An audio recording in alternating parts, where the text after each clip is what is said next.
Meus amigos, juntos mais uma vez para o nosso estudo em grupo. Estamos lendo No Mundo Maior, de André Luiz e Chico Xavier, que nos falam sobre a vida no mundo espiritual. Hoje vamos ler o capítulo 3, A Casa Mental. Uma observação inicial. O presente capítulo falará sobre a estrutura cerebral. No princípio, nos parece um tema árido, mas são conhecimentos que nos darão entendimento em situações descritas nos casos relatados nos capítulos seguintes. Então, eles vão descrever a estrutura cerebral, o desenvolvimento, a evolução do cérebro, mas não vamos nos assustar. É apenas uma preparação para que a gente possa entender as situações que eles vão fazer depois, quando vir um caso específico de loucura ou desequilíbrio, ele vai dizer isso é nessa parte do cérebro, nessa parte do cérebro. Entende? É só preparação. Então, vamos lá. Retomando a companhia de Calderaro, na manhã luminosa, absorvia-me o propósito de enriquecer noções pertinentes às manifestações da vida próxima à esfera física. Admitido à colônia espiritual, que me recebera com extremo carinho, conhecia de perto alguns instrutores e fiéis operários do bem. Inquestionavelmente, vivíamos todos em imenso trabalho, com escassas horas reservadas a excursões de entretenimento. Demais, fruímos ambiente de felicidade e alegria, favorecer-nos a marcha evolutiva. Nossos templos constituíam, por si sós, abençoados núcleos de conforto e revigoramento. Nas associações culturais e artísticas, encontrávamos a continuidade da existência terrestre, enriquecida, porém, de múltiplos elementos educativos. Quer dizer, eles tinham atividades artísticas parecidas com as da Terra, mas ainda assim era educativa. O campo social regurgitava de oportunidades maravilhosas para a aquisição de inestimáveis afeições. Quer dizer, tinham encontros sociais também. Os lares em que situávamos o serviço dioturno erguiam-se entre jardins encantadores, quais ninhos tépidos e venturosos em frondes perfumadas e tranquilas. Não nos faltavam determinações e deveres, ordem e disciplina. Entretanto, a serenidade era nosso clima e a paz nossa dádiva de cada dia. Arremessara-nos a morte à atmosfera estranha à luta física. A primeira sensação fora de choque, empolgara-nos o imprevisto. Continuávamos vivendo apenas sem a máquina fisiológica, mas as novas condições de existência não significavam subtração da oportunidade de evolver. Os motivos de competição benéfica, as possibilidades de crescimento espiritual haviam lucrado infinitamente. Podíamos recorrer aos poderes superiores, entreter relações edificantes, tecer esperanças e sonhos de amor, projetar experiências mais elevadas no setor reencarnacionista, aprimorando-nos no trabalho e no estudo e dilatando a capacidade de servir. Em suma, a passagem pelo sepulcro conduzia-nos a uma vida melhor. Mas os milhões que transpunham o estreito limiar da morte, permanecendo apegados à crosta da terra? Nem todos têm a facilidade que teve André. Ou melhor, o merecimento, porque ninguém chega onde ele chegou sem algum merecimento. Incalculáveis multidões desse gênero mantinham-se na face rudimentar do conhecimento, apenas possuíam algumas informações primárias da vida. Exoravam o amparo dos espíritos superiores, como as tribos primitivas reclamam o concurso dos homens civilizados. Precisavam de desenvolver faculdades como as crianças de crescer. Não permaneciam chumbadas à esfera carnal por maldade, senão que se demoravam hesitantes no chão terreno.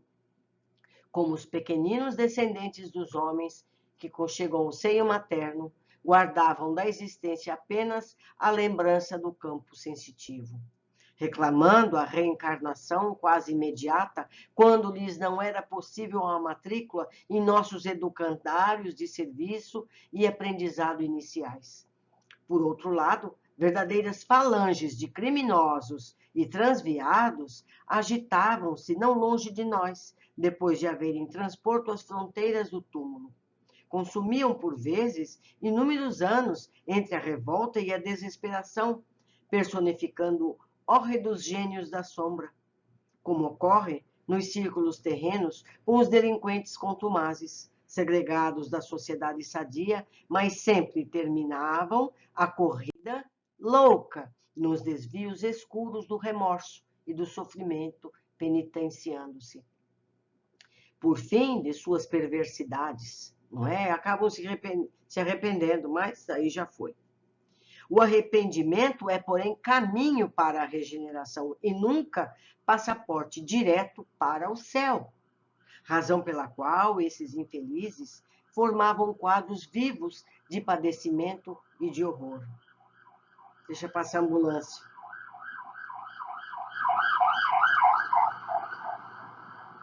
Em várias experiências, via-os conturbados e aflitos, assumindo formas desagradáveis ao olhar. Nos casos de obsessão, vertiam-se em recíprocos algozes, ou então em verdugos frios das vítimas encarnadas, quando estantes ou circunscritos nos vales de punição.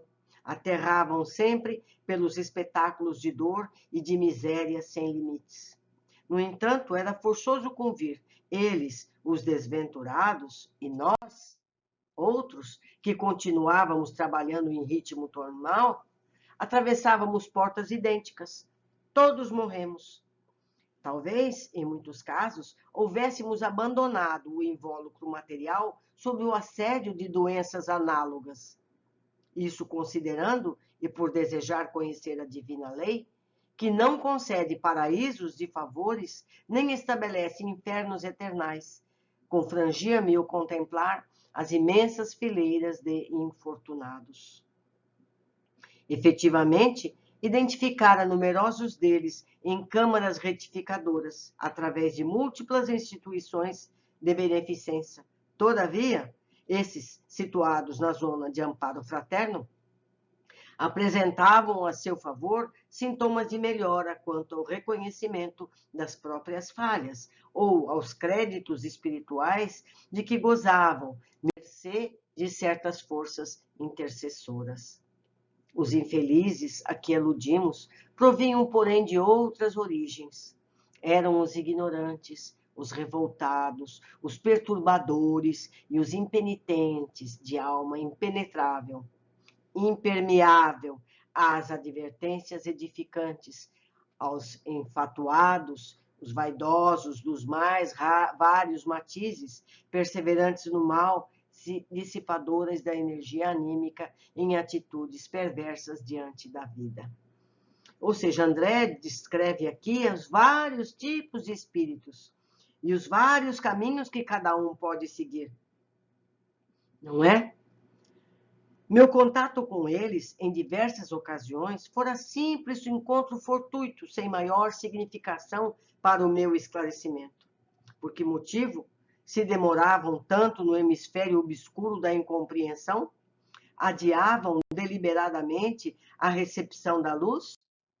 Não lhes doeria a condição de seres condenados por si mesmos a longas penas?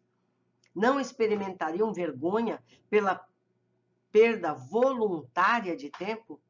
Muita vez surpreendia-me a contemplá-los. Os traços fisionômicos de muitos deles desventurados pareciam um monstruoso desenho, provocando ironia e piedade.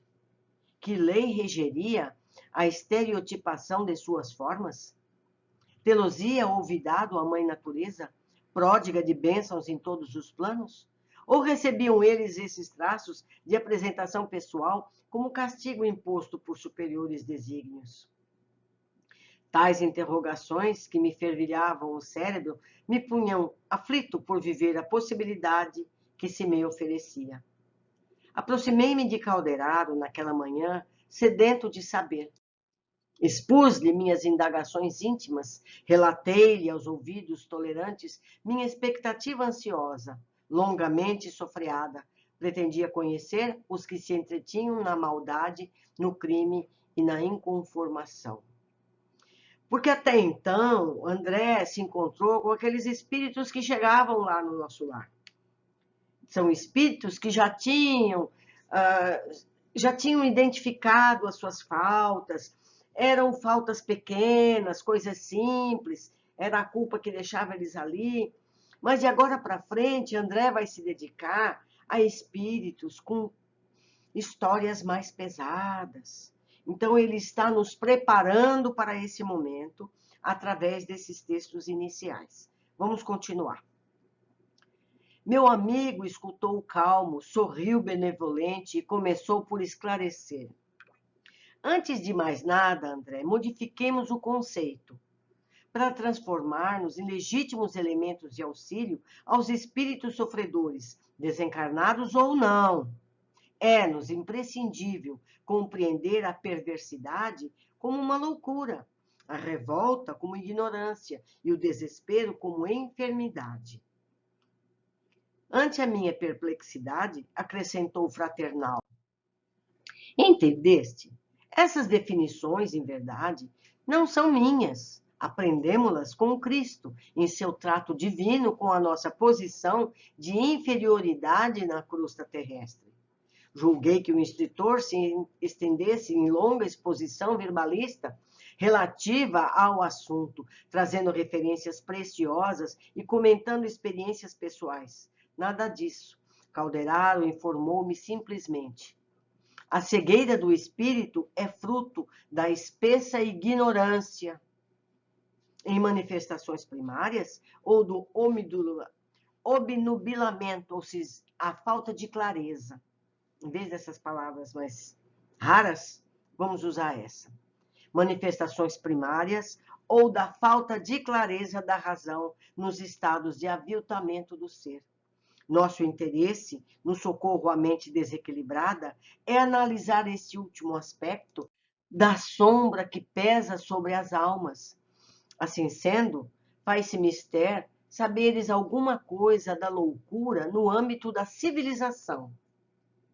Para isso, convém estudarmos mais detidamente o cérebro do homem encarnado e do homem desencarnado em posição desarmônica, por situarmos aí o órgão da manifestação da atividade espiritual.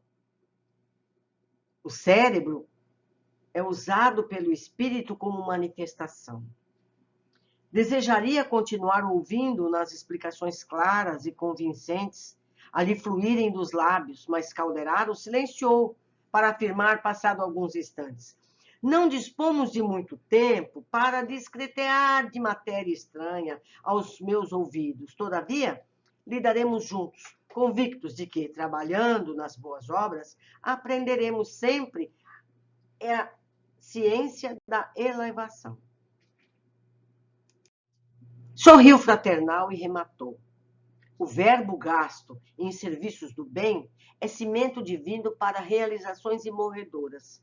Conversaremos, pois, servindo aos nossos semelhantes de modo substancial, e o nosso lucro será crescente. Calderaro achou o seguinte: vamos trabalhar e eu vou te explicando à medida que nós vamos encontrando os casos, certo? Calei-me edificado. Daí a minutos, acompanhando-o, penetrei vasto hospital. Detendo-nos diante do leito de certo enfermo, que o assistente deveria socorrer. Isso é no plano físico. O doente está vivo. Abatido e pálido, mantinha-se ele unido à deplorável entidade de nosso plano, do plano desencarnado, em míseras condições de inferioridade e sofrimento. O doente, embora quase imóvel, acusava forte tensão dos nervos, sem perceber, com os olhos físicos, a presença do companheiro de sinistro aspecto. Pareciam visceralmente jungidos um ao outro, colados, presos. Tal a abundância de fios tenuíssimos que mutuamente os entrelaçavam, desde o tórax à cabeça, pelo que se Me figuravam 2 prisioneiros de uma rede fluídica. Pensamentos de um deles, com certeza, viveriam no cérebro do outro. Comoções e sentimentos seriam permutados entre ambos com matemática precisão. Espiritualmente, estariam em contínuo, perfeitamente identificados entre si. Observava-lhe, admirado, o fluxo de comuns vibrações mentais. Dispunha-me a comentar o fenômeno quando Calderaro, percebendo minha intenção, se adiantou recomendando: examina o cérebro de nosso irmão encarnado. Concentrei-me na contemplação do dedicado aparelho, centralizando toda a minha capacidade visual de modo a analisá-lo interiormente. O envoltório craniano, ante meus poderes visuais intensificados, não apresentava resistência. Como preparado de outras vezes, ali estava o complicado departamento da produção mental, semelhando-se a laboratório dos mais complexos e menos acessíveis. As circunvoluções separadas entre si, reunidas em lobos igualmente distanciados uns dos outros pelas fissuras, davam-me a ideia de um aparelho elétrico, quase endevassado pelos homens. Comparando os 2 hemisférios, recordei da designação da terminologia clássica e demorei-me longos minutos reparando as especiais disposições dos nervos e as características de substância cinzenta. A voz do meu orientador quebrou o silêncio, exclamando inopinadamente: observa a sinalização. Assombrado, notei pela primeira vez que as irradiações emitidas pelo cérebro continham diferenças essenciais. Cada centro motor assinalava-se com peculiaridades diversas através das forças radiantes. Descobri surpreso que toda a província cerebral, pelos sinais luminosos, se dividia em 3 regiões distintas.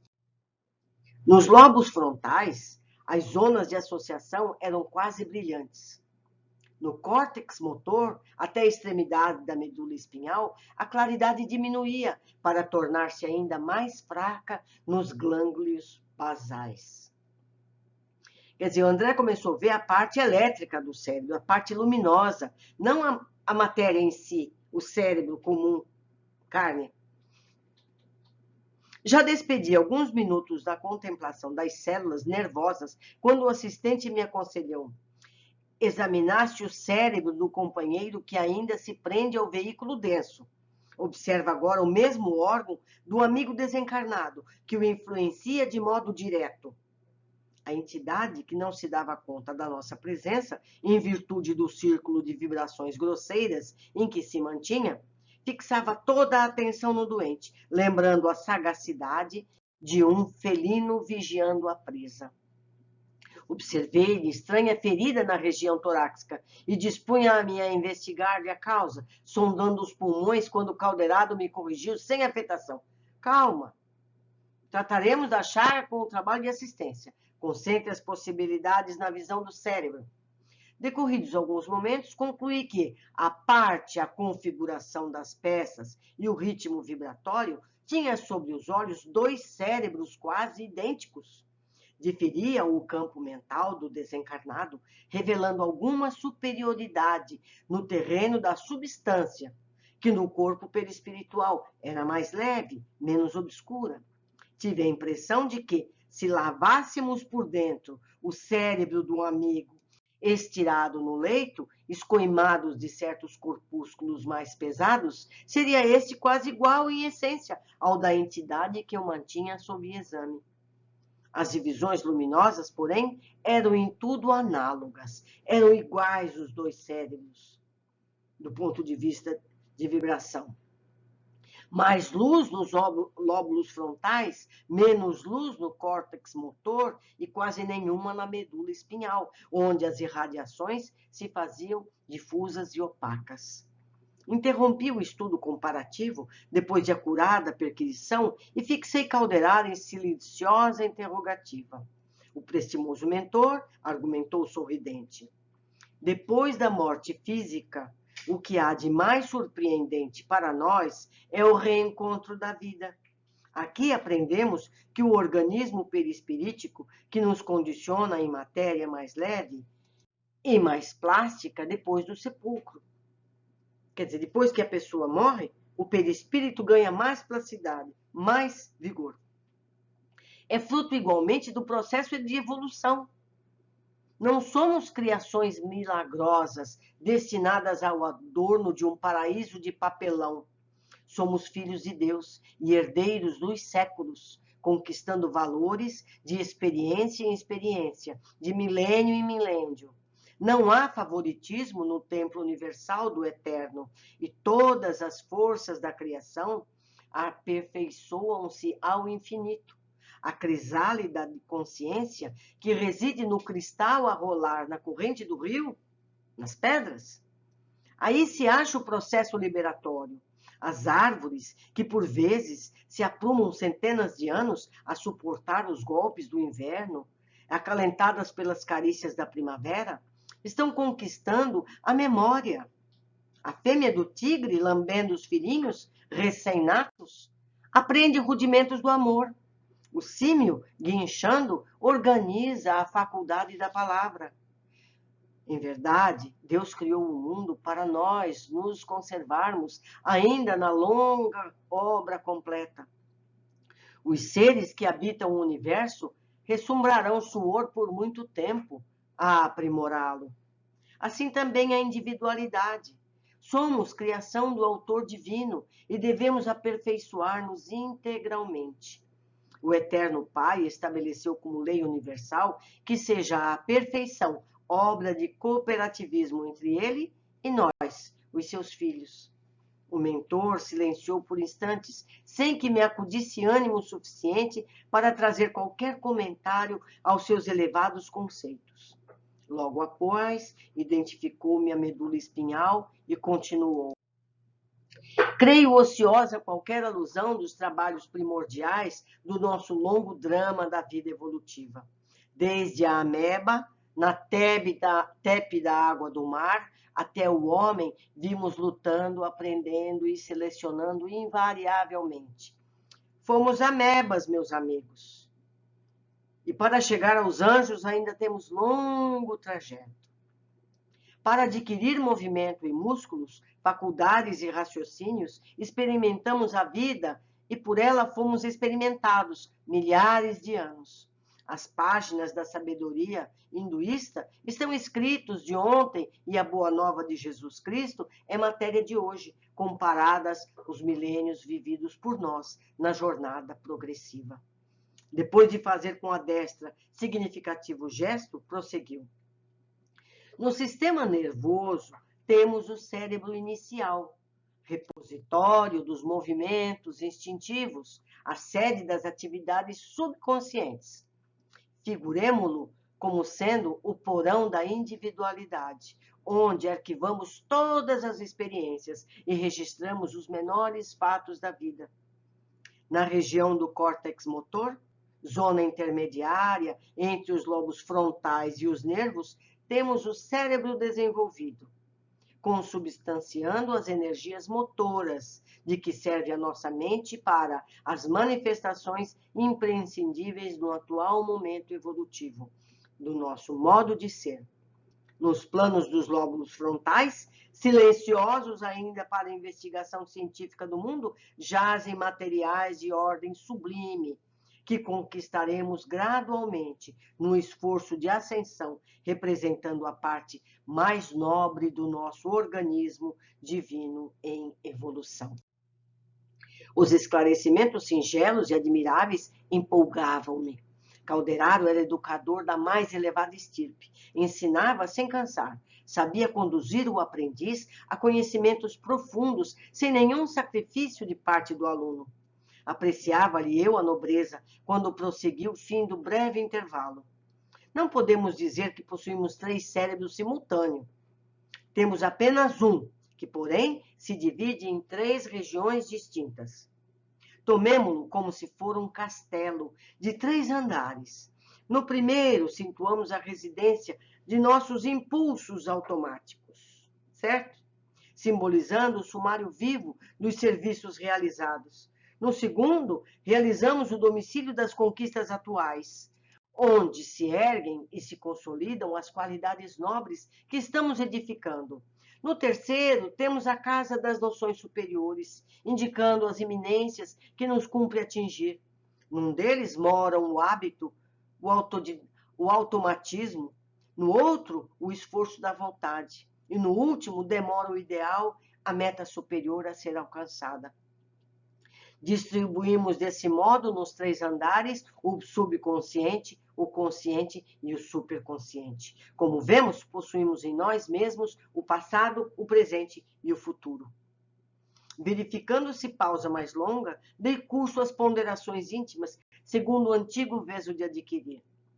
As preciosas explicações que ouvira não poderiam ser mais simples, nem mais lógicas. Entretanto, perquiria a mim mesmo. O cérebro de um desencarnado seria também suscetível de adoecer? Olhe lá. Sabia eu que a substância cinzenta, no mundo carnal, podia ser acometida pelos tumores, pelo amolecimento, pela hemorragia, mas na esfera nova, a que a morte me conduzia, que fenômenos mórbidos acenariam a mente? Não é? O André entende do cérebro de carne, que tem todas essas doenças descritas. E o cérebro espiritual? Vamos ver. Calderaro registrou minhas indagações e esclareceu. Não discutiremos aqui as moléstias físicas do cérebro de carne, propriamente ditas. Quem acompanha, como nós, desde muito tempo, o ministério dos psiquiatras, verdadeiramente consagrados ao bem do próximo, conhece a saciedade que todos os títulos de gratidão humana permanecem inexpressíveis ante o apostolado de um Paul Broca, que identificou a enfermidade do centro da palavra, ou de um Wagner Joureg, que se dedicou à cura da paralisia, em perseguição do espiroqueta de sífilis, até encontrá-lo no recesso da matéria cinzenta, perturbando as zonas motoras. Diante de fenômenos como esses, é incompreensível a quebra da harmonia cerebral em consequência de compulsoriamente se arredarem das aglutinações celulares do campo fisiológico os princípios do corpo perispirituais. Certo? Quer dizer, essa parte do cérebro de carne deixamos aos médicos. Vamos ao cérebro espiritual. Essas aglutinações ficam, então, desordenadas no cérebro perispiritual, em sua estrutura e atividades normais, qual acontece ao violino, incapacitado para a execução perfeita de um trecho melódico, por trazer uma ou duas cordas desafinadas. Não devemos, nem podemos, ignorar as leis que regem os domínios da forma. Daí a impossibilidade de querermos psicologia equilibrada sem fisiologia harmoniosa na esfera da ciência humana. Isso é caso pacífico. Referir-nos-emos tão só às manifestações espirituais em sua essência. Indagas se a mente desencarnada pode adoecer. Que pergunta! Cuidas que a maldade deliberada não seja moléstia da alma? Que o ódio não constitui uma morbo terrível, quer dizer, uma doença terrível? Supões, porventura, não haja vermes mentais da tristeza e da inconformação? Existem doenças mentais no espírito, no cérebro espiritual, não é? Embora tenhamos a felicidade de agir num corpo mais sutil e mais leve, graças à natureza de nossos pensamentos e aspirações, já distantes das zonas grosseiras da vida que deixamos, não possuímos ainda o cérebro dos anjos. Constitui-nos incessante trabalho a conservação de nossa forma atual a caminho de conquistas mais acaldoradas. Não podemos descansar nos processos iluminativos. Cumpre-nos purificar sempre, selecionar pendores, joeirar concepções, de molde a não interromper a marcha. Milhões vivem aqui na posição em que nos achamos, mas outros milhões permanecem na carne ou em nossas linhas mais baixas de evolução, sobre o guante de atroz demência. E para esses que devemos cogitar a patologia do espírito, socorrendo os mais infelizes e interferindo fraternal e indiretamente na solução de problemas escabrosos em cujos fios negros se enredam. São doentes em desespero, vítimas de si mesmos, em terrível colheita de espinhos e desilusões. O corpo perispiritual humano, vaso de nossas manifestações, é por ora a nossa mais alta conquista na Terra. No capítulo das formas, para as almas esclarecidas, já iluminadas de redentora luz, representa ele uma ponte para o campo superior da vida eterna, ainda não atingido por nós mesmos. Para os espíritos vulgares, é a restrição indispensável e justa. Para as consciências culpadas, é cadeia intraduzível, pois que, além do mais, registra os erros cometidos, guardando-os com todas as particularidades vivas dos negros momentos da queda. O gênero de vida de cada um, no invólucro carnal, determina a densidade do organismo perispirítico após a perda do corpo denso. Ora, o cérebro é um instrumento que traduz a mente, manancial de nossos pensamentos. Através deles, pois unimos-nos à luz ou à treva, ao bem ou ao mal. Percebendo a atenção com que lhe seguia os preciosos esclarecimentos, Calderaro sorriu significativamente e perguntou: compreendeste? Indicando os dois sofredores ao nosso lado, prosseguiu: examinamos aqui dois enfermos, um na carne, outro fora dela. Ambos trazem o cérebro intoxicado, sintonizando-se absolutamente um com o outro. Espiritualmente, rolaram do terceiro andar, onde situamos as concepções superiores, entregando-se ao relaxamento da vontade, deixaram de acolher-se no segundo andar, sede do esforço próprio, perdendo valiosa oportunidade de reerguer-se, caíram destarte na esfera dos impulsos instintivos, onde se arquivam todas as experiências da animalidade anterior. Ambos detestam a vida, odeiam-se reciprocamente, desesperam-se, asilam ideias de tormento, de aflição, de vingança. Em suma, estão loucos, embora o mundo lhes não vislumbre o supremo desequilíbrio que se verifica no íntimo da organização perispiritual. Então, toda a explicação que o Calderaro deu sobre o cérebro é para mostrar esses casos de obsessão, em que a pessoa se une com um ser que está doente, ou seja, tem ódio, tem desejo de vingança, ele regride o potencial cerebral e vai para a parte animal, certo? Ele se comporta como um animal no cérebro inferior, né? Dispunha-me a desfiar longa lista de perguntas alusivas às duas personagens em foco. Mas o interlocutor iniciou o serviço de assistência direta, impondo a destra no lombro frontal esquerdo do doente encarnado. Falou-me afável: cala-se, meu amigo, tuas ansiosas indagações. Acalma-te. No transcurso de nossos trabalhos, explicar-te-ei quanto estiver ao alcance de meus conhecimentos. Então, assim como ele deu esse início mostrando o formato, a evolução do cérebro, material e espiritual, agora ele vai pegar todos os casos e vai dizer como foi o processo de regressão para o cérebro animal. Por isso foi tão árduo esse capítulo, tão científico, tão detalhado nessa área. Daqui para frente vai ficando mais claro, mais objetivo, mais direto. Vamos às observações desse capítulo. O capítulo começa com André descrevendo a vida diária no plano espiritual, que, de modo geral, se assemelha muito com as rotinas da vida física, porém com mais disciplina e objetivos mais centrados no crescimento espiritual. A colaboração mútua, o acesso mais direto a ensinamentos, ainda do mais alto. E como André diz, sem a necessidade de manutenção de um corpo físico. Você não precisa ficar cuidando tanto do corpo. Em suma, a passagem pelo sepulcro conduzira-nos a uma vida melhor, mas os milhões que transpunham o estreito limiar da morte, permanecendo apegados à crosta da Terra, como é que ficam? Relembro mais uma vez, as linhas em amarelo são cópia fiel do original. Certo? Então, o André explica, para ele foi fácil, a vida continua linda e bela, mas existem aqueles que ainda estão muito presos à Terra. Como é que eles ficam? É o que nós vamos aprender nessas lições.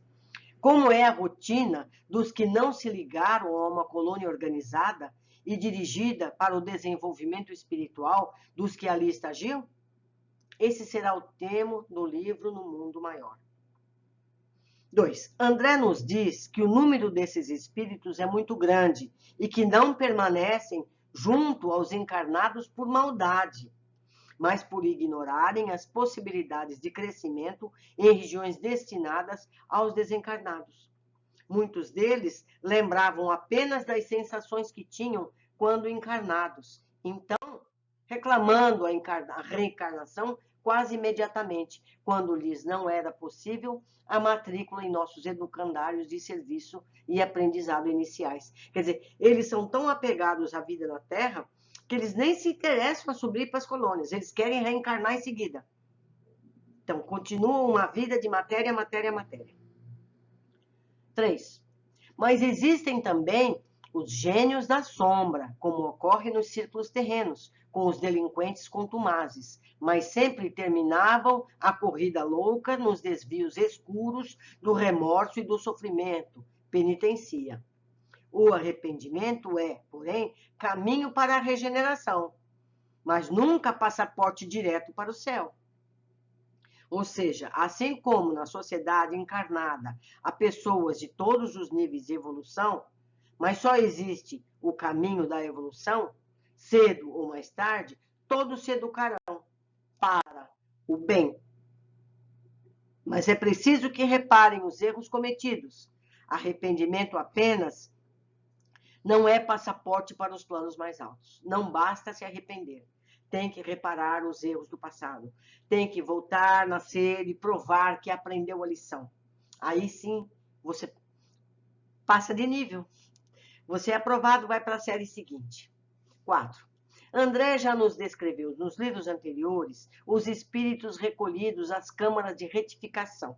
Lembram? Lá no nosso lar, ele trabalhou lá. Primeiro ele foi paciente lá, e depois ele foi trabalhar lá. Esses, situados nas zonas de amparo fraterno, apresentavam a seu favor sintomas de melhora quanto ao reconhecimento das próprias falhas ou aos critérios espirituais que gozavam mercê de forças intercessoras. Quer dizer, para esses que já estão preparados para crescer, ou que têm um merecimento por uma pessoa que amou, que amar é um requisito de positividade, então esses conseguem uma colônia. Mas aqueles maus renitentes, que não entendem o caminho errado, esses têm que passar por essas condições mais difíceis e às vezes reencarnar diretamente, certo? Eles precisam entender que não podem seguir sem redimirem-se ou ainda terem sido capazes de ser amados por alguém que os ajude a chegar ao socorro mais rapidamente por intercessão. 5. Mas o André se refere nesse capítulo aos ignorantes, os revoltados, os perturbadores, os impenitentes, de alma impermeável às advertências edificantes, os infatuados, os vaidosos, dos mais variados matizes, perseverantes no mal, dissipadores da energia anímica de atitudes perversas diante da vida. Ou seja, são pessoas que ainda não entenderam a evolução espiritual. Ainda só se interessam pela matéria. Ou seja, a maioria do que estão na sociedade humana que conhecemos, incluindo nós mesmos. Quem de nós não abriga ao menos uma dessas características descritas? Não é? A gente tem raiva de alguém? A gente quer se vingar de alguém? A gente tem inveja? A gente é vaidoso? A gente se compara uns com os outros? Não é? São defeitos que a gente tem que se corrigir para poder merecer um pouquinho mais. Ou seja, a maioria dos que estão na sociedade humana que conhecemos, incluindo nós mesmos, Quem de nós não abriga ao menos uma dessas características descritas? 6. André se refere à estereotipação das suas formas. Recebiam eles esses traços de apresentação pessoal como castigo imposto por superiores desígnios? Ou seja, todos, de algum modo, se parecem como a serem classificados naturalmente em sua condição. Mais à frente, nós vamos ter descrições dessas formas físicas desses espíritos. Eles mudam a aparência. Mais para frente nós vamos aprender isso. 7. Questionado por André, Calderaro adverte: é-nos imprescindível compreender a perversidade como loucura, a revolta como ignorância e o desespero como enfermidade. Portanto, devemos aprender com essa advertência, pois sempre tendemos a culpar, responsabilizar, sem analisar o comportamento como sendo doloroso também para eles. Ninguém se alegra em fazer sofrer, antes reage a uma dor, não menor do que a que está levando ao outro. Então, quando uma pessoa age dessa forma, ela antes foi ferida. Então, a forma de ela reagir é fazendo a dor também para o outro. Então, todos estão sofrendo, certo? Não tem um primeiro culpado. 8. Segue Calderaro dizendo: faz-se mister saber alguma coisa da loucura no âmbito da civilização. Convém estudarmos mais detidamente o cérebro do homem encarnado e do homem desencarnado em posição desarmônica, por situarmos aí o órgão da manifestação da atividade espiritual. Então, o cérebro é apenas o órgão de manifestação. Por exemplo, a boca fala, mas ela fala o que o cérebro pensa, e o cérebro pensa o que a alma sugeriu. Percebe como é que é o mecanismo? Não é porque uma pessoa é muda que ela não é capaz de ter ideias. Apenas a boca não está funcionando. A mesma coisa é o cérebro. Calderaro localiza o problema da fisiologia do cérebro, encarnado ou desencarnado, adoecido pelos sentimentos, percebendo a necessidade da psicologia e psiquiatria, tratando das almas de modo que o cérebro não adoeça. Calderaro pede a André que analise as condições do enfermo, encarnado, subjugado por um desencarnado. Quisera eu entender mais da fisiologia para aproveitar mais essa descrição de Calderaro, mas percebemos que a simbiose entre os dois era total. Nós não precisamos ter conhecimento de fisiologia do cérebro, eu e você. Ficou claro que os dois estavam ligados simbioticamente. 10. Calderaro descreve o processo de criação e evolução que todos vivemos desde os primórdios ao infinito. Vamos lá ver o que o Calderaro explicou para nós. Não somos criações milagrosas. Não somos um Adão e Eva feito pronto. Não. A gente vem de antes.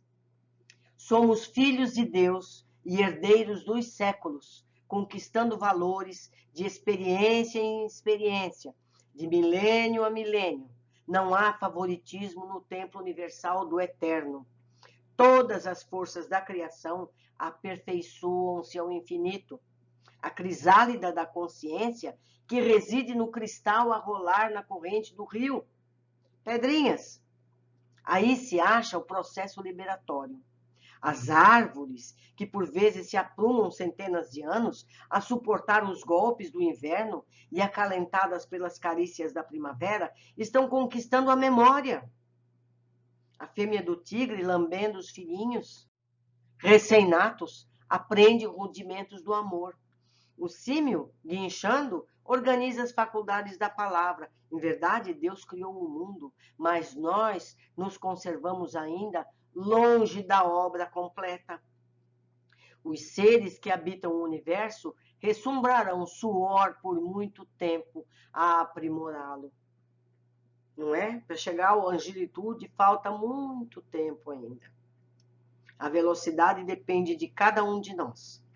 Nada mais claro que essa descrição de Calderaro. Um dia fomos uma pedrinha, milênios depois fomos árvores. depois animais e agora seres humanos, embora alguns seres humanos pareçam animais. Trazemos todas as lições que precisamos aprender para um dia. Chegamos à perfeição e o caminho ainda é muito longo. Cabe-nos a cada nós seguir aprendendo. A tarefa é um só, é nossa. Não há favoritismo no templo universal. A perfeição, obra de cooperativismo entre ele, o Pai Celestial, e nós, seus filhos. É aprender e amar-nos uns aos outros. A gente só leva dessa vida o que a gente aprende e o que a gente ama. Eu quero observar o seguinte, vocês já viram, a maioria já viu, como é que é a evolução de um ser humano desde a concepção. Primeiro é um ovinho, pequenininho, minúsculo, invisível ao olho nu, que vai se dividindo, dividindo, forma, parece um ovo, aí aparece um réptil, parece um passarinho. Vocês já perceberam isso? Pois parece um lagarto. Vocês já viram como é que o bebezinho vai se desenvolvendo até parecer homem? É como se a gente recapitulasse toda a evolução humana desde o tempo de a gente ser uma bolinha insignificante. A gente relembra todas as vezes que nasce todo o nosso processo evolutivo. Vamos seguir. Nos explica Calderaro. No sistema nervoso, o cérebro inicial, movimentos instintivos, atividades subconscientes, o porão da individualidade, onde arquivamos todas as experiências e registramos os menores fatos da vida. Certo? No córtex motor, o cérebro desenvolvido, manifestações imprescindíveis ao atual momento evolutivo. Nos lombos frontais, silenciosos ainda para a investigação científica do mundo, jazem materiais de ordem sublime, que conquistaremos gradualmente no esforço de ascensão, representando a parte mais nobre do nosso organismo divino em evolução. Cito aqui a obra do Dr. Décio Iandoli, O Cérebro Triuno, que aprofunda essas informações do ponto de vista médico-espírita. Nos inícios do desenvolvimento da vida, tínhamos apenas instintos, o cérebro primitivo. A evolução física e espiritual seguiu e hoje já temos o lóbulo frontal, ainda em investigação científica no mundo. Jazem materiais de ordem sublime que conquistaremos gradualmente no esforço de ascensão. Está claro que nosso cérebro físico segue em evolução na velocidade que nossos espíritos buscarem essa evolução. Pergunta André, o cérebro de um desencarnado seria também suscetível a adoecer? Calderaro responde, indaga-se a mente desencarnada pode adoecer? Que pergunta! Cuidas que a maldade deliberada não seja uma moléstia da alma? Que o ódio não constitui uma borbo terrível, quer dizer, uma doença terrível?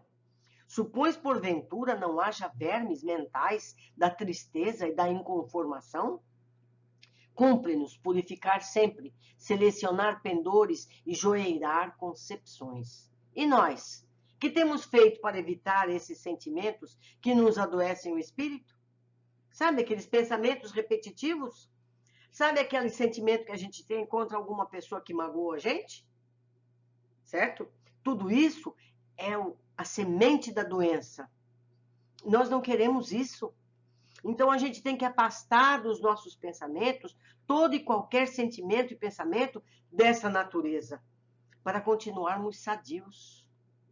Não é? 13.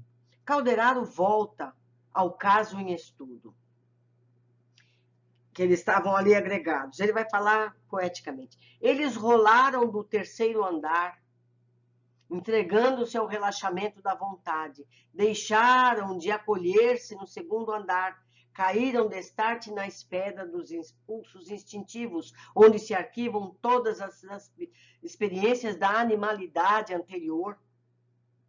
É como se tornarem animais odientos. Ambos detestam a vida, odeiam-se reciprocamente, desesperam-se, asilam ideias de tormento, de aflição, de vingança. Em suma, estão loucos, embora o mundo lhes não vislumbre o supremo desequilíbrio que se verifica no íntimo da organização perispiritual. Então, o encarnado está no hospital psiquiátrico, os médicos lhe dão remédios, aplicam choques, fazem o que eles acham, não sabem que a doença está na alma, não é? A medicina não tem acesso ainda a esses detalhes que poderiam ajudar a recuperar o corpo e a alma. Calderaro inicia o atendimento ministrando energias salutares, acompanhando de orientações mentais, dando oportunidade de melhoras salutares. Ficamos aqui, meus amigos, com esses ensinamentos tão profundos, tão científicos, que vão nos ajudar a entender os capítulos seguintes, que são mais práticos. Cada caso que a gente encontrar, Calderaro vai explicar a sede do problema e a progressão para o retrocesso espiritual. Com isso, nós vamos aprender também a nos controlarmos, não é verdade?